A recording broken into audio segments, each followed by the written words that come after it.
Hi, this is Margie Geiler-Alanis. This week on Shining Bright, we're celebrating the Big 5-0. It's FFA week, and we are celebrating 50 years of women being a part of the organization. We'll talk to a few women who have both had their lives affected by their time in FFA and hear about their journeys since then and how they are helping the next generation still today on Shining Bright by FarmHer, Saturday at noon and Sunday at 2 p.m. Eastern on Rural Radio 147 and the Sirius XM app. Welcome to Shining Bright, the FarmHer radio show all about women doing great things.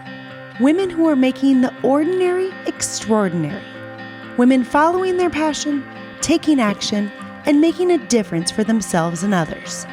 Join me, Margie, as your host on Shining Bright by FarmHer. Welcome to Shining Bright. Erin and I are here in the studio, and we are celebrating FFA week. And this year, it's a little bit more celebration if you are a FarmHer, because this is the entire year where we're celebrating 50 years of women being a part of the FFA organization. So, woohoo. Yeah, definitely something to celebrate. Yeah. And so, we have had many shows already around this. You've seen things if you follow our social media, all that stuff. But this is the week to really make a splash about it. And so coming up in the show, we're going to be talking to a few women who have had FFA be a major part of their lives. And it has really helped shape their futures, and they're still engaged in it today. Mm-hmm. So now I can tell you that I wasn't in FFA. I was in 4-H. But Erin, you were. So I was. I'm going to fire some questions at you. Okay, I'm ready. Yeah. Okay. So number one, tell us a little bit about your FFA career. Like, what did you do? Were you an officer? Okay. So, I spent how many years from the age of 7, whenever I could join 4-H, until 8th grade was when we could join FFA. Yep. And we had a super strong program in Milton, Wisconsin.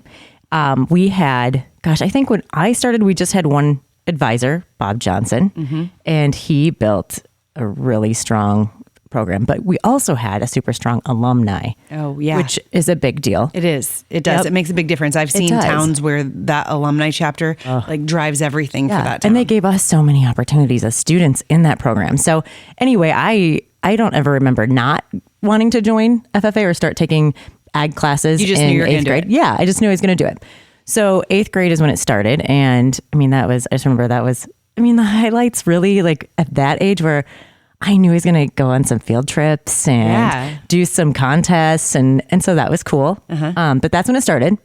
And I was active. It was really the only club I belonged to in high school. And I didn't play sports. You didn't play sports. So this was your extracurricular. And it kept me busy because I did the whole experience from I was an officer. I think I was an officer maybe my junior year and my senior year. Maybe I was secretary my junior year, but I was vice president for sure. Looks like mine. This is great. Exactly happened. Yeah, I know. But my best friend Kim was president. I was vice president. Okay. And I believe that was my senior year. But I had an SAE, my supervised agriculture experience. I got my state degree. I got my American degree. I went to Washington Leadership Conference. Went to the state conventions. It was, it formed, and I'm excited this whole time that we've been talking to people because it is so deep-seated in my experience. Right. The things I use today, every day on boards, at work, it all came from my FFA experience. Right. And, it guided your secondary education. It did. Secondary, whatever, your college education. Yeah. Well, as a junior in high school. So then we had another ag advisor, Diane Rundy, and we had a large program. We had a greenhouse. We did all kinds of stuff. We did it all. But she was also very influential. And I knew my junior year of high school that I was going to go to school for ag education, and that was it. And then I thought you did. I did. I did my undergrad and my master's. And at that point in my undergrad, I'm like, I'm going to be a professor of ag education. I had some great professors too. Yeah. But that was, that's when I thought my path was going to be very laid out and clear and not winding, which back before you knew the truth about how that works. Right. Nice idea. But yeah, I did. And I did teach agriculture, and I was an FFA advisor as well for 2 years in Minnesota. So I took it all the way to that point. Was there a person along the way that kind of helped plant that seed for you? I know you said you had advisors and I would say Mrs. Rundy. She was our ag advisor, and she really, I mean, I worked with her on my SAE, and she was awesome. But I mean, the whole program, even Bob Johnson, like it was such a great experience. Yeah. That it just kind of left no question, at least to my future path at that point, what I was going to do. But yes, definitely influential. She was your, if you can see it, you can do it. 100%. Yeah. 100%. Yeah. Yeah. And it was great. And we did all kinds of things. It was busy times. Mm-hmm. Okay. So we're running out of time. What's one fun Erin FFA fact? Okay. Well, this is, I had to text Kim last night. And I'm like, what was like the highlight? Yeah. But I had my own, but we were on the floriculture team. Yeah. Fun. And won. And so we went to nationals for floriculture. That's awesome. Mm-hmm. I know that I would have loved that if I had been in FFA. Yeah, it was. It wasn't. So it was great. And I still use that. I mean, like when I'm picking out my plants and identifying random plants here and there, I can still do it. You can pull it out. Right. Awesome. Well, thank you for sharing a little bit about your experience, Erin. Absolutely. So coming up, we're going to be hearing, like I said, from a few women who have had FFA be a major part of their lives and who are carrying that forward still today. So stick with us here on Shining Bright.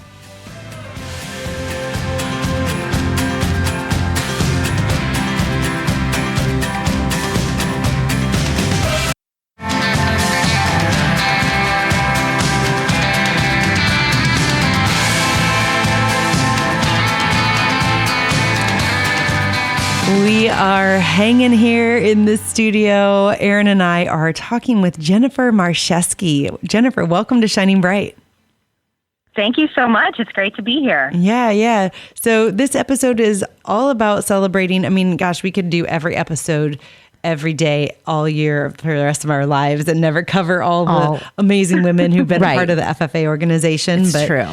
This is the time to have a few of those stories bubble up and celebrate some of the roles and things that women have done in that organization, because 50 years, right? 50 years. 50. Absolutely. Of women in FFA. I know.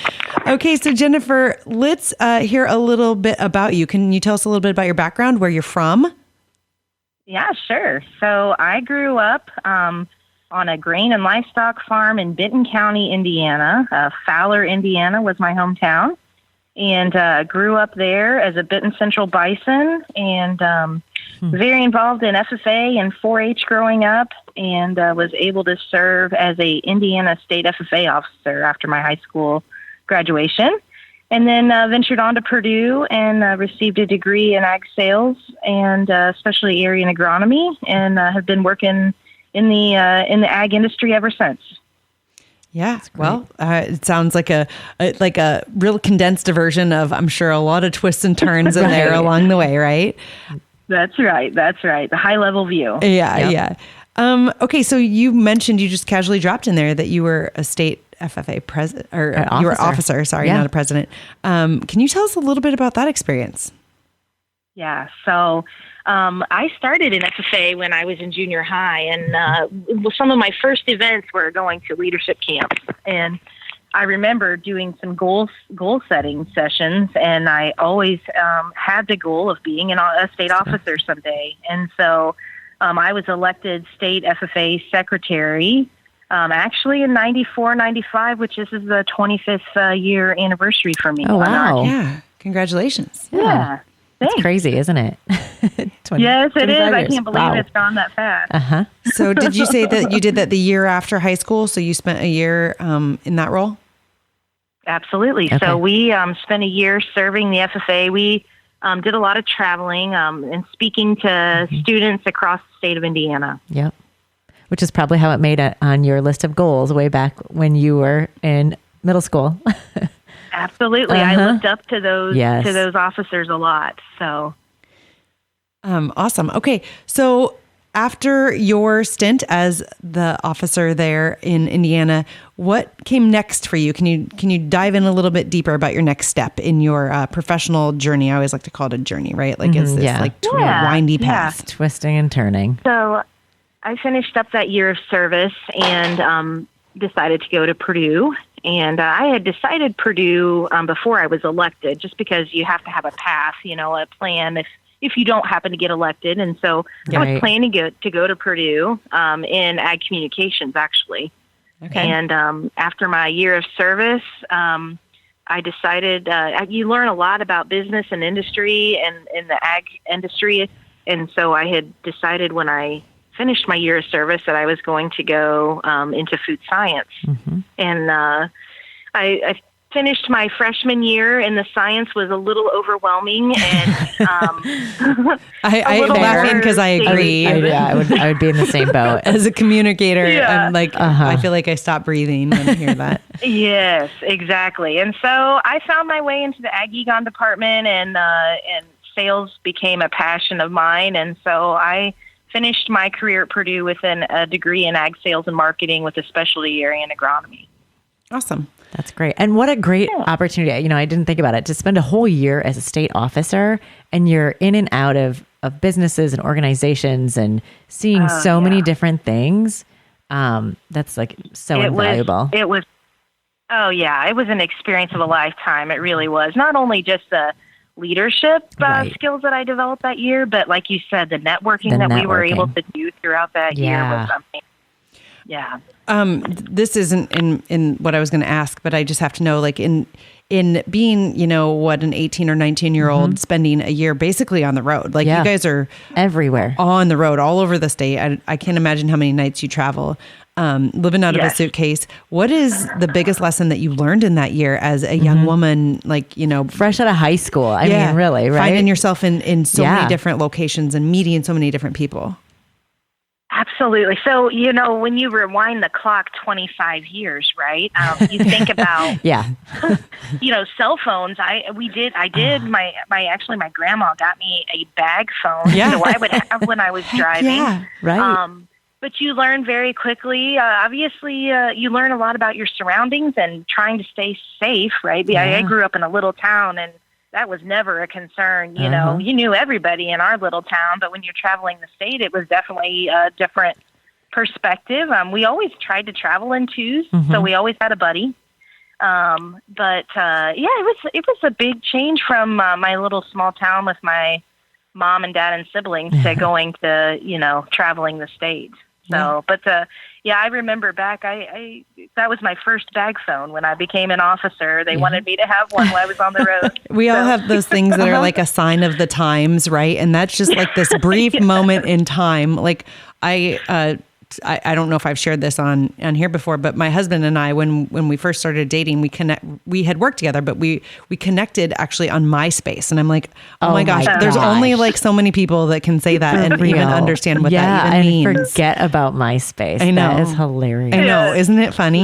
I know. It's such this weird little blip in time, just like your bag phone, but I can picture my stepdad had bag phone. I can picture the bag phone my dad rented from work for us to play with. It probably cost like an insane amount of money. 25 cents a minute to make a call. So exciting though. Yeah. That's great.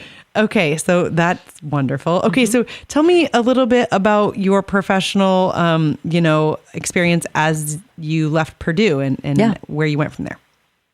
Yeah, absolutely. So senior year, everybody's nervous about where they're going to land their job. And I was, I remember being a nervous senior going into career fair that year, and I was able to interview with Pioneer back then, and was able to make it through the rounds of interviews, and they offered me a position in their Rushville, Indiana location as a trainee, basically. Getting to learn the business and learn it was actually a production position. And so I ended up taking that role, as they called it, management trainee back then, and packed my bags and moved to Rushville, Indiana, and started a career in the seed business. Yeah. Very good. Which did that, I guess, clear the path for what your role is today? Yeah. So I was started in that role and then became a production agronomist for about 8 years with Pioneer. And it was a great foundation to my career. Yeah. When you're out in the field learning about how the crops grow and how things work, it was a really good foundational start for my career. And I learned so much from not only my coworkers, but the growers I worked with, and just learned a lot about, the seed side of the business. And so it was a great start to my career. Yeah. That's awesome. Then had the opportunity to move up, and had some advancement opportunities. I was with Pioneer for about 15 years before I came to FNC, where I'm at today. Awesome. So. Well, okay. It's always a windy path. When we come back here on Shining Bright, we'll jump into what your role is today. And we also want to talk a little bit more about your experience as a woman in this industry, because that's always a thing. So for any of you listening, do you use YouTube? That is one of the best places to see these FarmHer stories. You can watch segments from every TV episode, our Everybody Eats videos that complement our podcast, and all this fun behind the scenes stuff. So check it out, FarmHer on YouTube.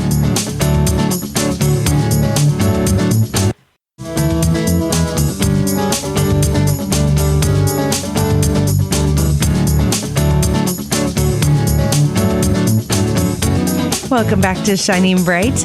We are talking with Jennifer Marcheski, who is with FMC today. We've been talking about the path of your career and your involvement in FFA. But can you tell us, Jennifer, what your role is today? Yeah. So about 5 years ago, I took a retail market manager position with FMC. And FMC is a chemical manufacturer, and so I support them on the sales side. I have a territory in Indiana, and work with growers and retailers all throughout the northern half of the state. Awesome. Yeah. Sounds like a big job. Great role. Yeah. My husband's an agronomist. And so we, I get some of this at least. Yeah. He's not anymore, but he uses it all the time in his current role. Yeah.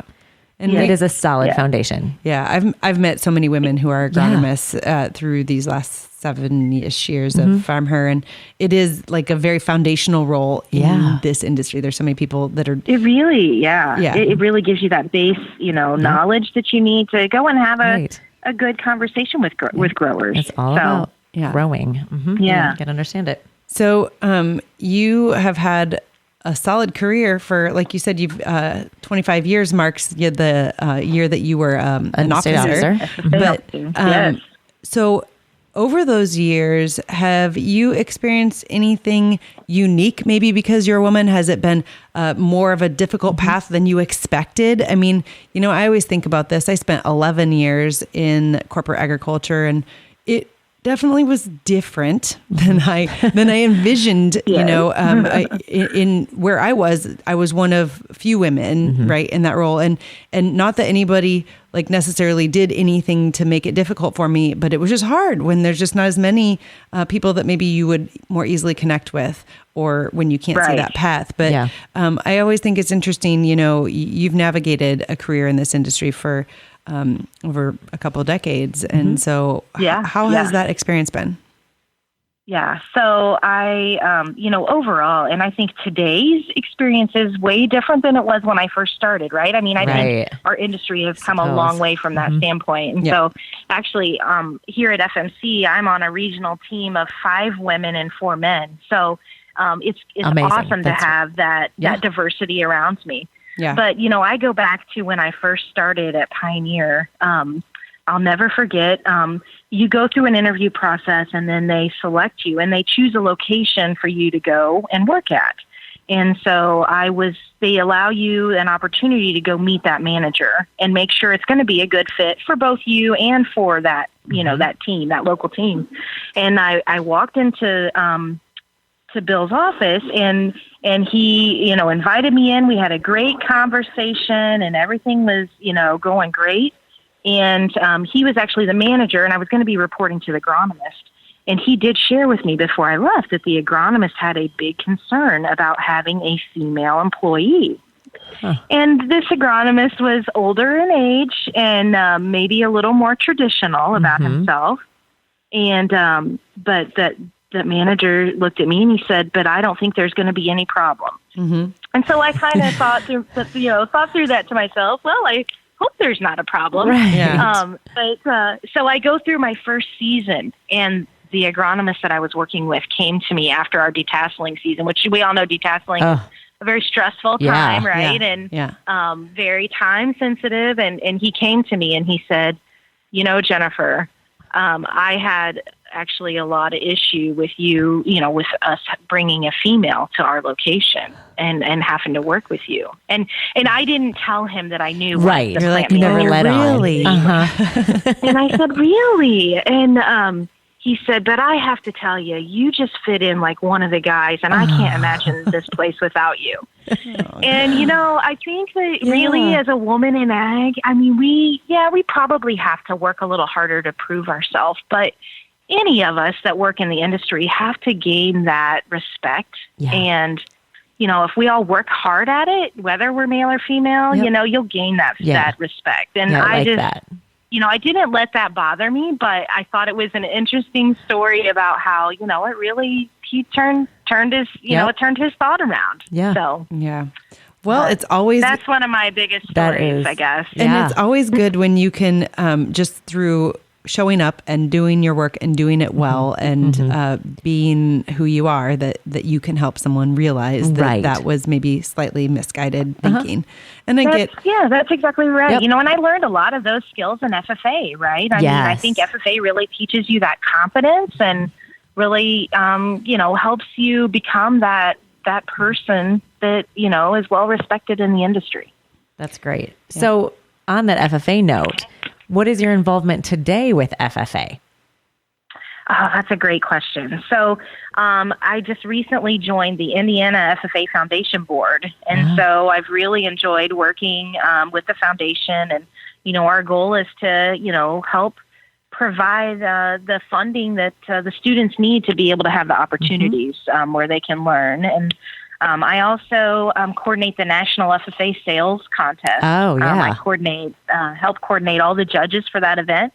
We usually have right around 100 judges come into Indy for the 2-day judging event. So I definitely am finding ways to stay involved. And I have 3 girls at home that are, my oldest is in 7th grade. And our school, unfortunately, does not have an FFA or ag program. Yeah. And so I've been trying to be a voice to hopefully get something started there so my girls have the opportunities that I did. Yeah. Because it's a great opportunity, right? Is. Like it is. It throws you into situations where you have to think and figure things out and, grow certain, and those are the places where we all grow, right? Unfortunately, and, sometimes. I say to my kids who are 8th grade and 5th grade, and we do have an FFA program, and I'm lightly hoping, that they will get involved, but the things I use today in meetings and board meetings and places I'm involved, all those skills came from FFA for me. Yep. All of them. I know, yeah. All of them. Yeah. So that's pretty powerful. Yep, it is. It really is. And, I think, some of the other opportunities that the kids have at our school are great, but I think understanding, having a base knowledge of where your food comes from, I just think that that's so important. And the leadership skills that you gain out of those ag and FFA opportunities are really important too. I'm curious, what events did you do when you were in high school? Oh, so I love the speaking events. Creed speaking was probably my favorite my freshman year. I was our district winner in Creed. And then I did prepared public speaking and job interview. And I was a meets judger too. Oh, you so were? I love Okay. to do the meets judging. Yes. Yep. That's kind of a pretty where my serious food one science too. Start. Yeah. My food science direction there at Purdue kind of came from that. Okay. But I quickly realized that working with people is definitely where I wanted to be. Right. So. Yeah, it's funny because one of the questions we had for you was if you could still recite the creed. I'm betting you can. I'm betting you can too. Yeah. I can actually, probably a good majority of it. Right? That's awesome. That's funny. That awesome. is too funny. Yes. Good. Okay. Well, Jennifer, thank you so much. This has been a fun conversation, and you are such a great representative of women who have been a part of the FFA organization. So everybody, I can't say enough about Jennifer Maszewski, the retail market manager there in Indiana for FMC. So thank you again for joining us here on Shining Bright. And for any of you Thank listening, you, ladies. It's been a fun conversation. Thank you so much. Oh, yeah. For any of you listening, be sure to check out our website, FarmHer.com. While you're there, sign up for the mailing list to stay in the know about all the things going on with FarmHer, from the TV show to the podcast. You name it, it's all right there.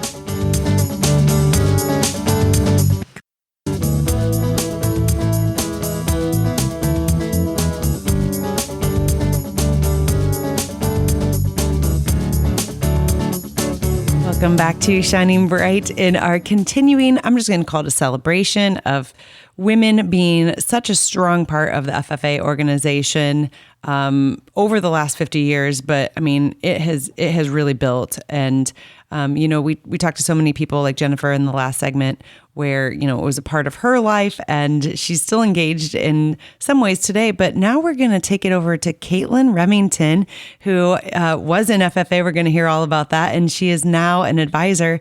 And so Caitlin, welcome to Shining Bright. Thank you. Thank you for having me today. Yeah. Are you coming at me from school, or are you are you at home today? Yeah, I'm actually at school today. I actually found someone to cover my class, so I could actually do this with you today, Margie. Oh my goodness, thank you so much. This is good because I see it all the time, and I think anybody who's been in FFA is aware of it. The advisors and the people, the adults, the parts of the program that give so much of their time to, help these young people who are in FFA grow and expand. It's the most necessary part of the program, really, when I look across it, people like you and what you do. So thank you for making the time today, because I know you have a packed schedule. So Caitlin, why don't we start with you telling us a little bit about yourself, where you're from, a little bit about your background as it relates to agriculture. Absolutely. So I actually grew up in Denison, Iowa, where we actually raised some lambs on my grandparents' farm. I was involved in both 4-H and FFA. So, of course, we were one of those families that it wasn't an option. It was kind of just like we knew we were going to be in 4-H. We knew we were going to be in FFA. Yeah. And it was just kind of like where we wanted to take that, like our path. Yeah. And so showed lambs at our Crawford County Fair, and then I joined FFA like as soon as I could in high school. And so I had awesome ag teacher, Mr. Randall Coleman, that pushed me to see what I didn't see. And so had me involved in many different contests, like creed speaking. I can still say all 5 paragraphs of the FFA creed because of that. And got me out of my comfort zone. I think that was my biggest thing. And I always knew I wanted to be a teacher growing up, but I didn't know what type of what type of teacher. And so it wasn't until I was a junior in high school and I was complaining because at first I thought I wanted to be a math teacher because I really liked math. I was good at math. Mm-hmm. And then I was having a terrible time in my statistics class. Yeah. And so it was my ag teacher that basically was like, well, you like FFA, you like farming, you like being at county fair. Why don't you become an ag teacher? And it was one of those, hey, that's a great idea. Yeah. And so after I graduated high school, I went to Iowa State University and majored in agriculture and life sciences education. From there, I graduated and went to East Marshall High School, where I started my teaching career. Awesome. So you mentioned creed speaking. You showed livestock as well. Was there any one part of your high school FFA experience that sticks out that really carried forward with you? I think it was the fact that we actually won our state competition in nursery landscape. And so we had the opportunity to be the Iowa representatives at National FFA. We competed in the nursery landscape competition. And that's one of the things that I hope at some point I can get a team to be our state winner and then go compete at nationals. It was one of those amazing experiences that not many kids get to do. And so I really hope sometime that I can get a team or have a team qualify for our national competition. Yeah. And, I think that you just hit it. I mean, for me, if I think back to myself at that age, when you throw a little bit of competition in there and the ability to kind of excel through that and to have that experience of oh, I did this, or my team and I did this, is like something that you can't recreate. You know what I mean? It's just like it creates that spark, right? And you definitely see your hard work pay off. And so it's one of those things that like you've worked so hard for this contest or so hard for this thing and you won, and it's this gratifying feeling. And now I get the opportunity to train my own students and see that spark in their eye when, they win sub-district contests and they know they're going on to that next level. And so that's one of the coolest moments for me as a teacher, because I know I had that moment in high school, and now seeing someone else have that, feeling of success as well. Yeah. Kudos to you too for taking that teacher's advice, because, I think sometimes we come up with this plan that we're going to have, and there's something that we're passionate about sitting over here on the side, and maybe we don't realize that we can combine those. So that's really cool that you chased that path, and you still are on that path for sure. Okay. So you said you went to, what was it? East Marshall High School was your first teaching job. So how long were you there? So I taught at East Marshall High School, which is in LeGrand. So it's about 8 miles east of Marshalltown, for 6 years. Okay. So I started there and taught for about 6 years until. Yep. Sorry. Go ahead. Oh no, I was gonna say, was it an established program already? I assume up and running. Yep. It was up and running. They had basically, they kind of almost did what Bonder at FFA is doing now. They had a program. They had changed their name, and some stuff kind of fell through the cracks, and so they almost had to recharter. But they did that before I had came. So like the new charter had happened in about 2002. And so they had a program going. They had a full-time ag teacher. Just so happened that she was moving back towards her family more. And so this position came to open when I graduated from Iowa State. And so it wasn't anywhere near my hometown, but I thought it was a good new adventure for me. And so started there, had, full class period, had an established FFA chapter. And really enjoyed my 6 years there. Yeah. What would you say, I'm going to keep asking you this, was maybe the biggest lesson that you took out of those 6 years there that you've carried forward with you? I think it's the fact that students are not all the same. Yeah. And what I mean by that is, you can be teaching the same lesson about we'll say breeds of livestock, throwing out that, random ag fact today, breeds of livestock to the kids, but one kid's not going to get it as quickly as some of the others. And so you may have to change your thoughts, and something that may be super simple to you that like you grew up knowing these breeds of livestock. Some of these kids have never seen an actual animal in real life.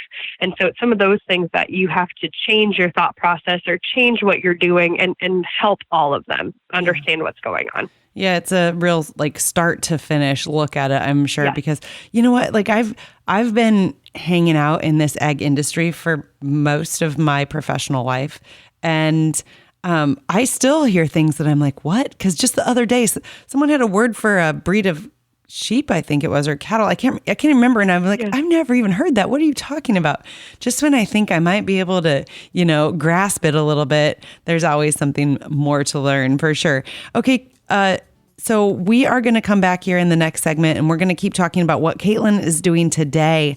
She has moved on and is working on a brand new program, and it's a pretty cool thing. And we've gotten to experience some of the young people in this program, and it's really a fun thing. So on that note, do you YouTube? That is one of the best places to see our FarmHer stories. Watch segments from every TV episode, our Everybody Eats videos, and of course, other fun behind the scenes stuff from FarmHer, like bloopers, and let me tell you, there are a lot of them. So check it out and subscribe today at youtube.com/FarmHer.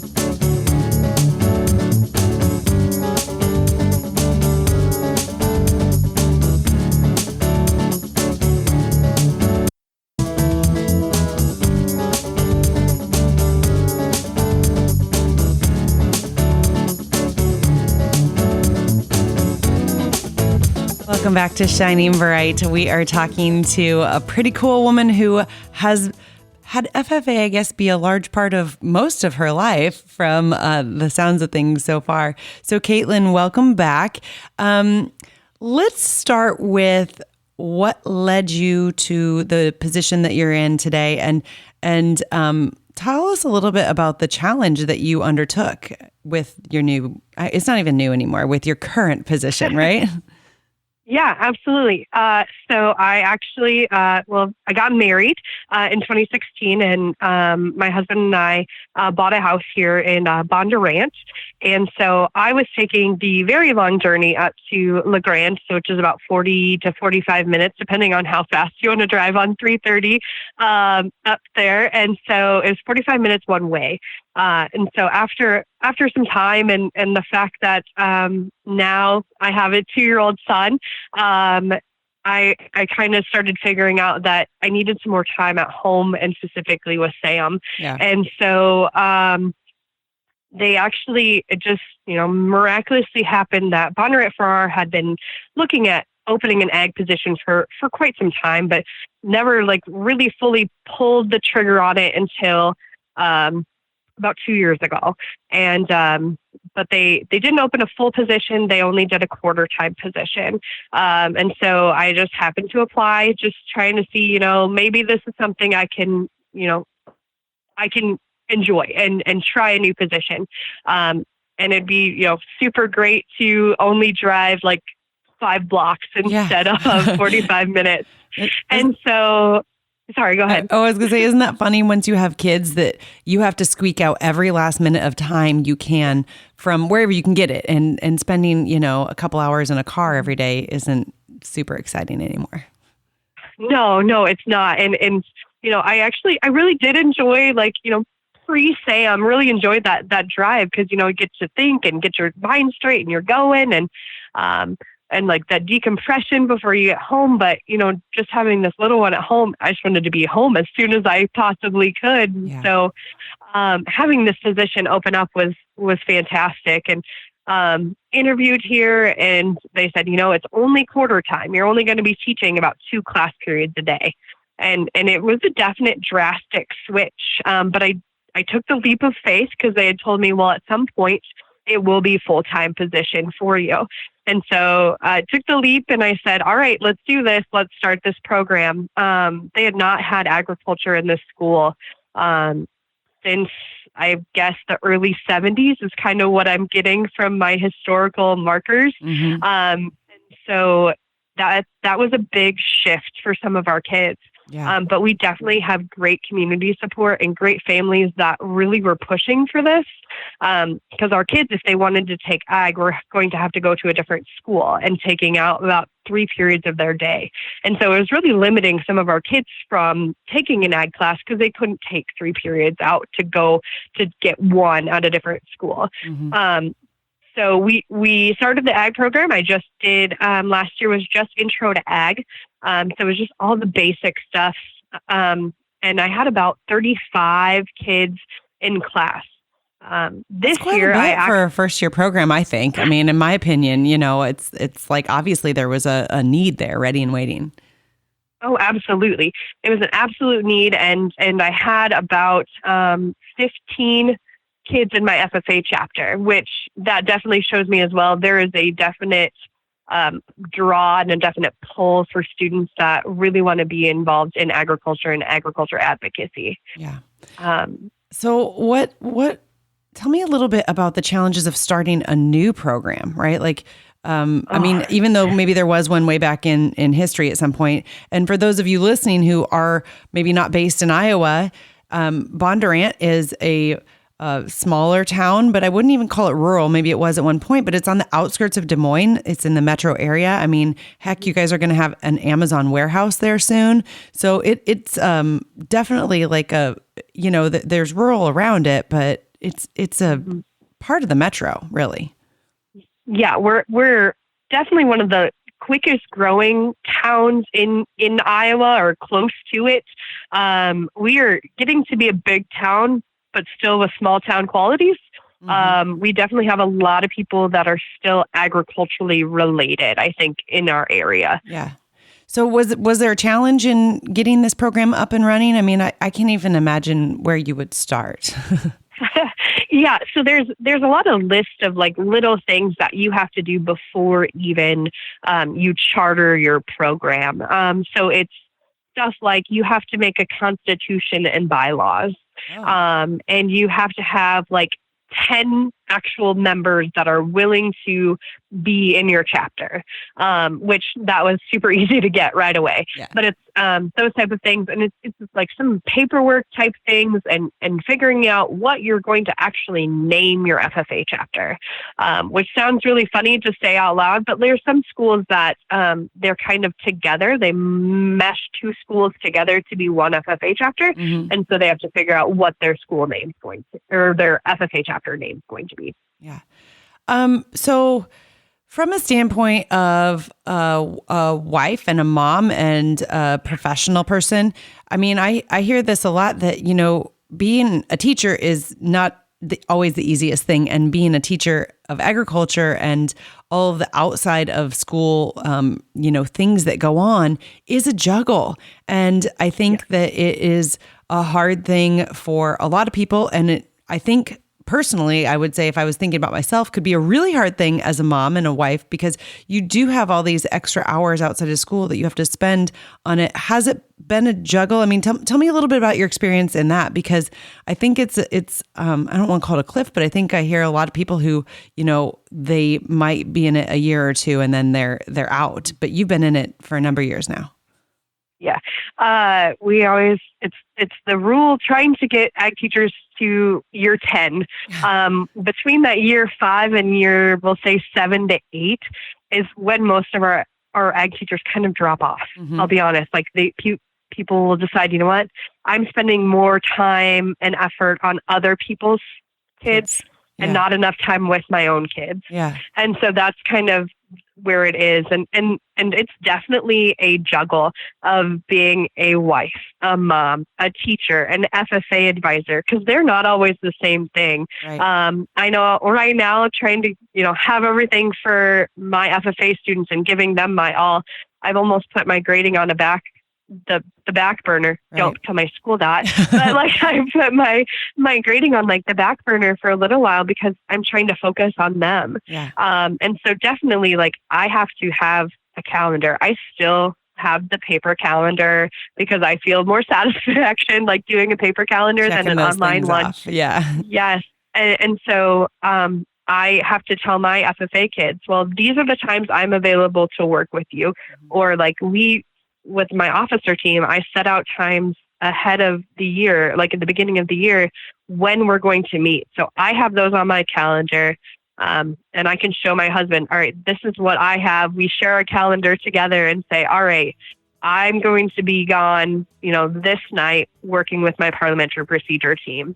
Can you pick up Sam from daycare? Yep. And like we have to kind of juggle it all. Yeah. And especially this time of year, February, March, April, it's just a crazy time of year, especially for myself and my husband, since he's involved in the FFA world as well. Yeah. It's one of those that we're really glad that we have other people to help us out as well. Oh, yeah.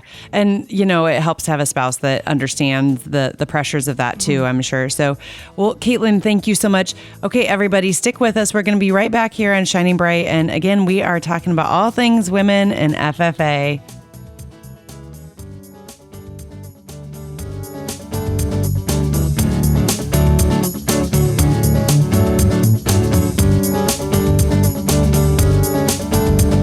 Hi, this is Margie Geiler-Alanis. Next week on Shining Bright, we're keeping the party going. We're going to be talking about the really big way that National FFA is celebrating 50 years of women through a touching video that brings to life the grit and the grace of women in ag through the words of an absolutely amazing country artist on Shining Bright by FarmHer.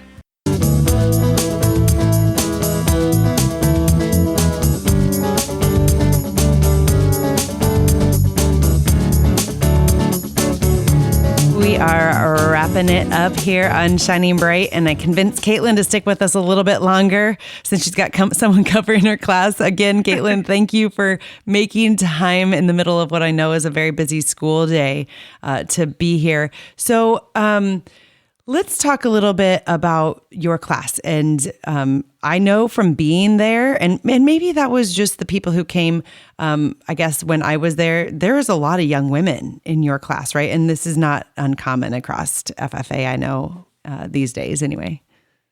Yeah, it's definitely more women or young women are joining agriculture, or at least wanting to know more and more about agriculture. Even in my experience of being an FFA advisor, I have more girls and young women that are applying for some of our leadership positions, or even trying to do some of our career development events that are ones that are a little bit harder, and like they're really trying to push themselves through and get some of those leadership positions that are typically more male dominated. Yeah.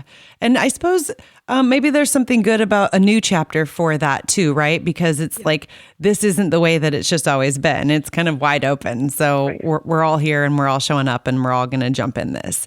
But definitely.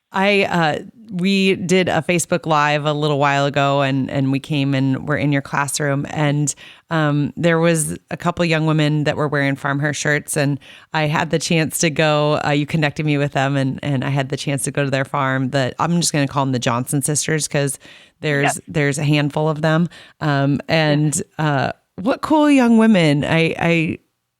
I bet you feel lucky to get to experience such strong kids on a regular basis, whether they're boys or girls, right? Right. The Johnson sisters are they're an amazing family. And their mom and dad, and even the three girls, are willing to do anything or everything I possibly need. I do get the privilege of having all three of them in class this semester. Wow. And it's just, it's a great, and so it's an awesome opportunity for me because these are three young women that are striving to be the excellence in agriculture and FFA and everything they do. Lydia right now is serving as our South Central District reporter. Grace Johnson is actually the middle one, is applying and actually got balloted for a district office this year as well. So she's our first girl to ever try, or even student to try for district office. And then she's our first person to ever be balloted for district office as well. And then Bridget, so the youngest one, is actually our FFA Creed speaker for this year. I love it. You know what? I got them to jump on to Shining Bright recently, and they didn't brag on themselves as much as you did. So thank you for telling me all of that, because they told me some, but that's pretty cool. And this is just what I love about FFA. How does it make you feel to see them flourishing, in your program? Well, I just love to see these students from year to year to year. And I know I've only had these girls for 2 years, but just to see the change in, the kids that were my freshmen last year, to see how much they've come out of their shell and become this, awesome student, which they were awesome students back then, but they're actually stating their opinion and going outside their comfort zone. If you would have asked me last year who was going to apply for district office or anything like that, I probably would not have pinpointed Grace. But this year, when she walked into this school year, and I was like, this is the girl I knew she could be. This is the, excitement and leadership that I knew she could. She just was kind of holding it in last year. So it's great to see that journey and that change in her. Yeah, I love it. Okay, so if you could give one piece of advice to a young woman, maybe a Grace or somebody else out there listening, what would that be as somebody who's had FFA be such a part of their lives? I think take up every opportunity as you can. I like to tell the kids at the beginning of the year, FFA is like a buffet. You can choose your dinner, your whole plate throughout the 4 years. You can do little things, or you can eat from the whole buffet. You can do everything possible, but take the opportunities that, someone puts in front of you, whether it's your advisor or someone else puts in front of you, and really run with it and try something new that you may not feel the most comfortable with the first day. Yeah. But it'll be worth it. Yeah. I love that. Caitlin, thank you so much for what you're doing in your district and for the young people in FFA. And thank you for giving us some time here on Shining Bright. Absolutely. Thank you so much. Of course. Okay, everybody, don't forget, we've teamed up with our friends at National FFA to celebrate 50 years of women being in the organization. We have our Courage is Contagious shirts for sale, and all of the net proceeds go right back to National FFA. Check it out on our website. You've been listening to Shining Bright by FarmHer. Be sure to listen Saturdays at noon and Sundays at 1 p.m. Eastern on Sirius XM's Rural Radio 147 and the Sirius XM app. And now, go shine bright.